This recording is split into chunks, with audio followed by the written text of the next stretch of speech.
everyone, and welcome to another scrapbook layout process video. I'm going to continue with my family album book for 2023, which I am doing in an 8.5 by 11 format size, and I'm actually using the 8.5 by 11 sketchbook that the creative design team launched earlier this year. I'm going to pick a sketch from this. You can see I've already done a little bit of cutting, but I'll show you the sketch in a moment. These photos are from a weekend retreat. It's our Close to My Heart team retreat that Chris Lothian organises for the Crafty Chicks, and you can see we had a dress up night. There's a big group photo here. This photo here is of the entire group all dressed up for our Saturday night event, and then on Sunday we have a photo taken before everybody heads home. It's a fabulous weekend. I've got a lovely photo here with some gorgeous friends that we dressed up as groupies. That was our little theme for our night. It was a retro type night was the theme, so we picked the 80s and we decided we'd be groupies of some of our favourite bands.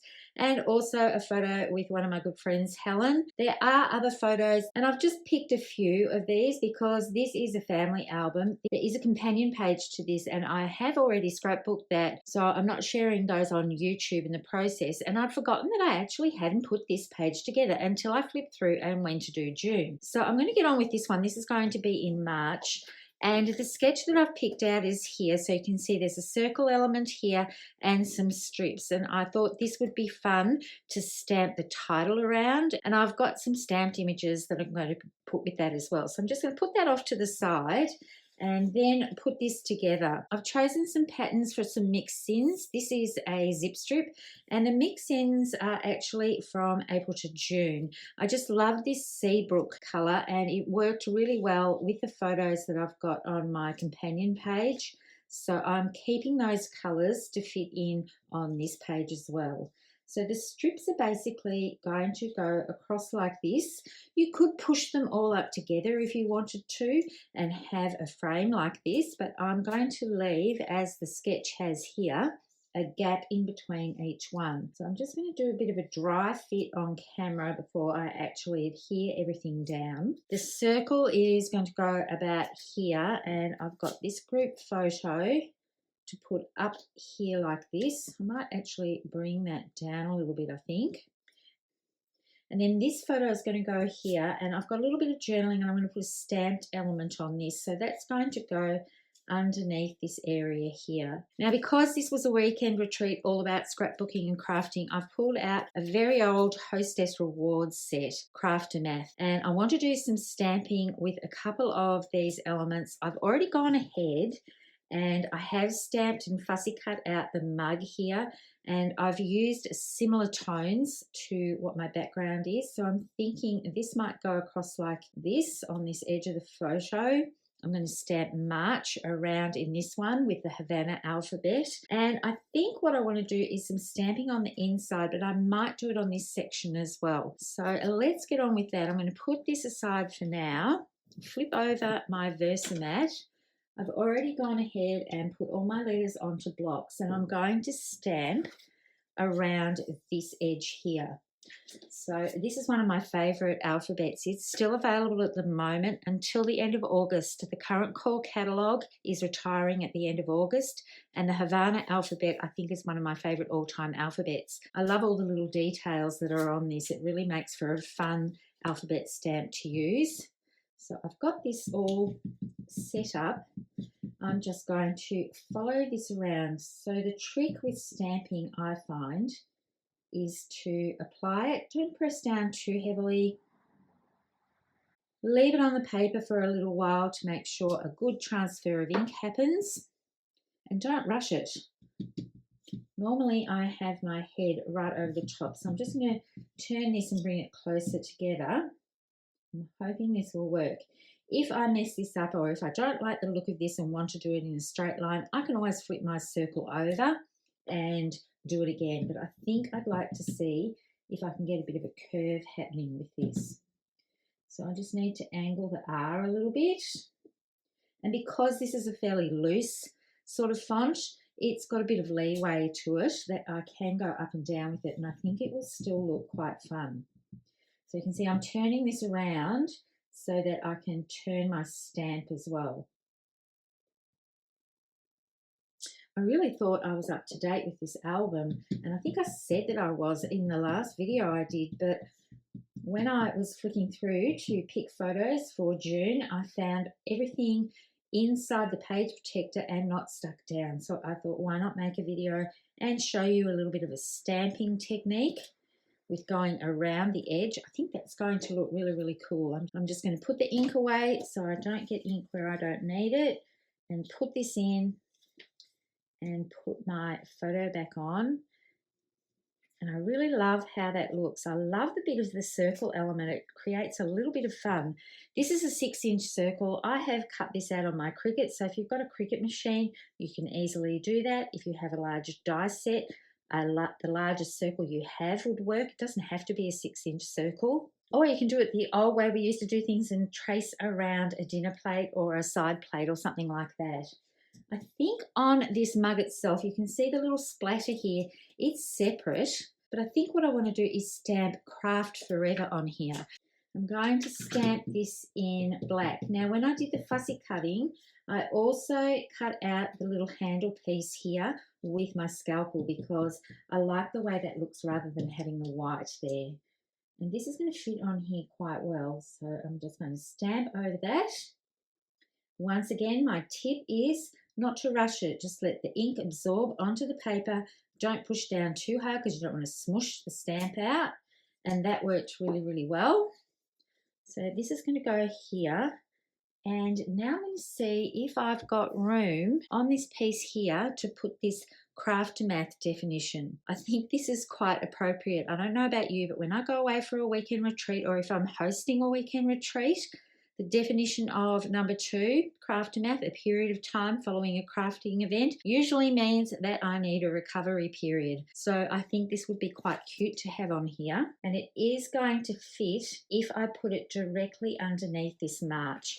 But instead of doing that in black, I think what I'll do is stamp that in mint ink. I don't want it to have the same depth as the black has. I don't know that I've actually used this before. I'm just going to bring in some scratch paper so that I can ink it up, stamp it up, and make sure that's the colour that I want. And I think that works really, really well. I move my stamp block around the pad like that because if we keep going in the middle, that's pushing ink off to the side. And you might think that you need to re-ink, but sometimes just by walking the stamp around the stamp pad, there might be more ink around those outside areas. So this I'm going to stamp here. I was going to stamp it on my journal box, but I think it'll look really nice on the front here, and it will also form a little bit of a grouping between the title and these elements that I've stamped as well. So that looks really cool. Sometimes when I'm hosting a weekend retreat, there's a lot of prep that goes on beforehand. This one was really good because all I had to do was turn up. But I do have to do prep work before I go so that I know that I can use my time effectively while I'm there. So there's a little bit of prep work, but when it's hosted by someone else, it's really wonderful because I can just go along and enjoy the event, catch up with all my crafting buddies.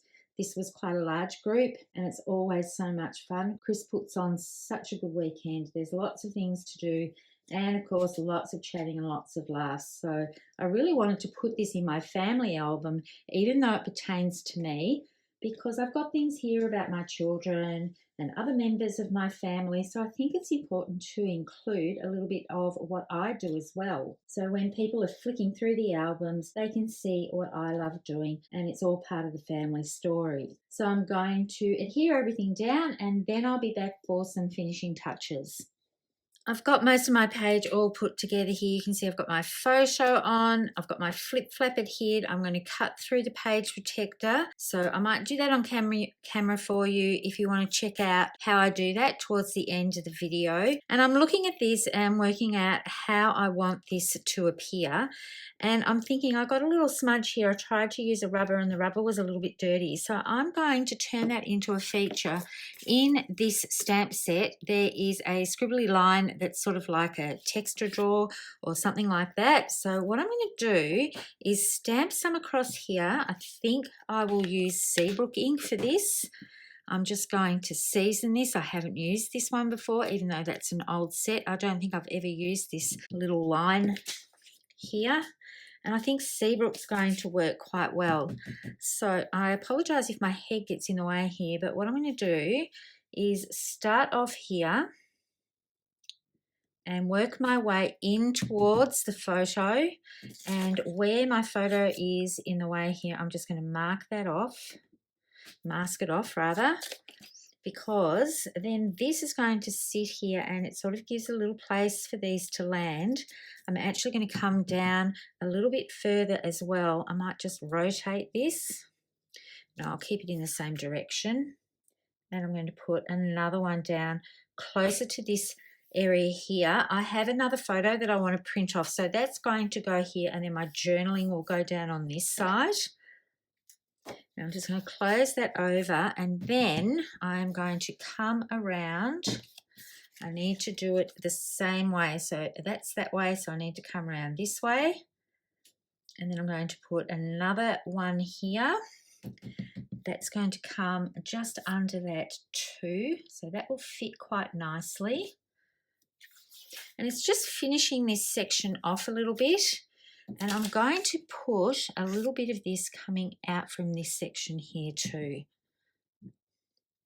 And the Seabrook ink is matching in really nicely. I can't actually see that. I'm just going to turn it upside down. It's a little bit easier sometimes when I'm stamping on camera to have things closer to me.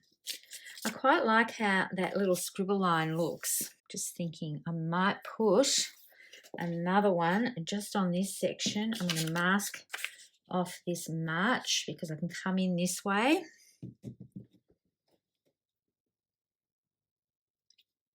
Need to bring that down just a little bit more.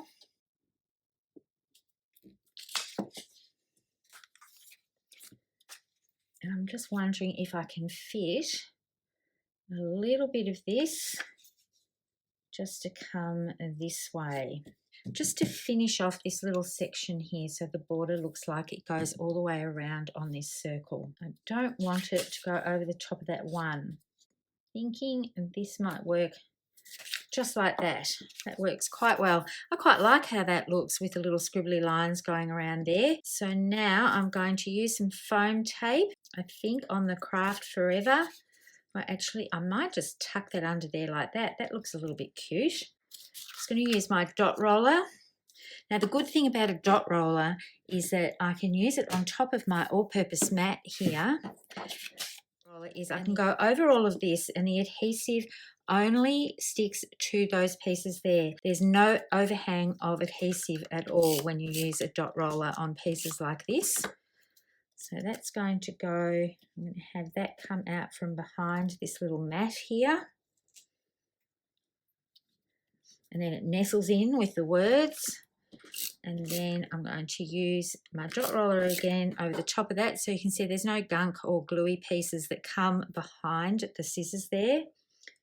And then that is going to just go like that, and it'll frame the word craft. And what I think I'll also do, just to add a little bit more fun to this flat when you open it up, is stamp this image again, but I'm going to put it down in this corner, and I might just use linen ink on this. By putting it on here, when I do my journaling over top, I'm doing all my printing on the clear shipping labels and on the typewriter from my computer. That shows you how old I am. So by putting that on here in a linen ink, I'll still be able to have black print over top of this, and it will still be seen. And it also gives a little bit of fun element on the journaling card here. I love how that looks. It just looks like it's meant to be there. So I also need to stamp a little ink block. So just a small block. I'm going to use linen ink again. You can't actually see it too well behind the craft, but it's there. That is very, very cute. I just need to clean up my stamps, put everything away, and then I'm going to show you how I do the holes and put this through my page protector so that the flap is on the outside but the adhesive is underneath this piece. So the things that I need to do this are, I usually use a metal ruler, a scalpel, I've got a cutting plate here from my old Cricut machine that I can cut into. I've got a marker, and of course I've got my page protector here. So I'm just going to slide this in. Make sure that I've got this around the right way. Slide my page in here. I'm going to make sure that it's right down to the bottom. And then with my marker, I'm just going to put a little mark dot here and another little dot here. And this is where I'm going to cut from and to. And I've got this great tool that Julie Carrier put me onto. And I just bought it from Amazon. And it's a single hole punch. And it's got several different sizes. I need to unscrew this so that I can get the smallest one out because I don't want a large hole. By putting a hole on each end, it's going to stop the plastic tearing if it's opening and closing all the time. So I'm just going to use the smallest one. I'll just put this top back on. And the funny story is when I went to use this for the first time quite some time ago, I had to message Julie and say, how do I change the hole punches? Felt a little bit silly because all you have to do is unscrew this, put that in, and then screw this back on again. I didn't even think of that. So it's great when I've got a crafty friend, even though she's all the way over the other side of the world in Canada, that I can ring and say, help, I don't know how to use this tool. So you can see the two little dots there. I'm going to line up my hole punch and press down, and that just goes through the page protector, leaves a little hole. And because I'm using this plate here, I don't have to worry about it going all the way through to the other side. This is a self-healing mat. They're Versa mats, but they're too wide to put inside a page protector. So that's done. Now I need to line up my ruler straight across, get my scalpel, and I can see where I can start with that hole and just go slowly pressing up against the side of the ruler. And this is why I use, there's my dot there at about 5 and just over 5.5 inches. But this is why I use a metal ruler, because I go up against the ruler here, and if I use a plastic one, I tend to cut into them.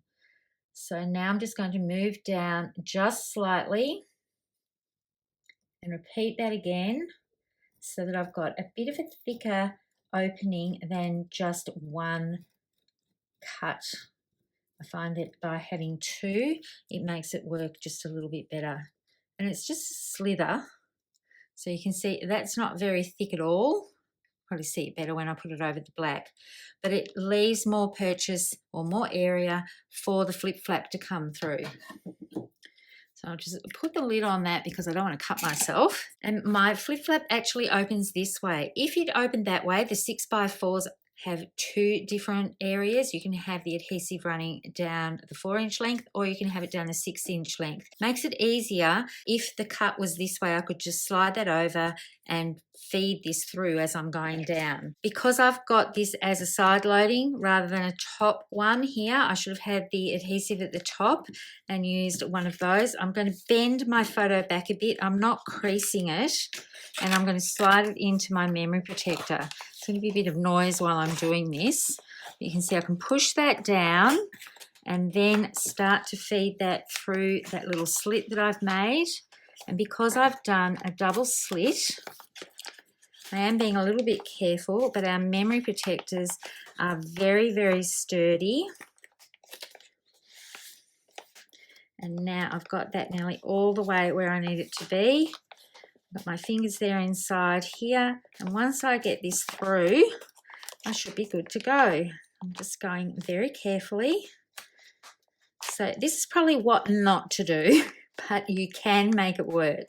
And that's why the two little holes that I punched at each end are really, really handy because that's not tearing up into the page protector at all. It's still stopped where those holes are. My advice would be to think before you stuck this down, like I didn't think this through properly, how far down the page protector your flip flap is going to be to get it to come out of the memory protector. Because this is down quite low, I really should have had a flip flap that flipped that way, and it would have been a lot easier.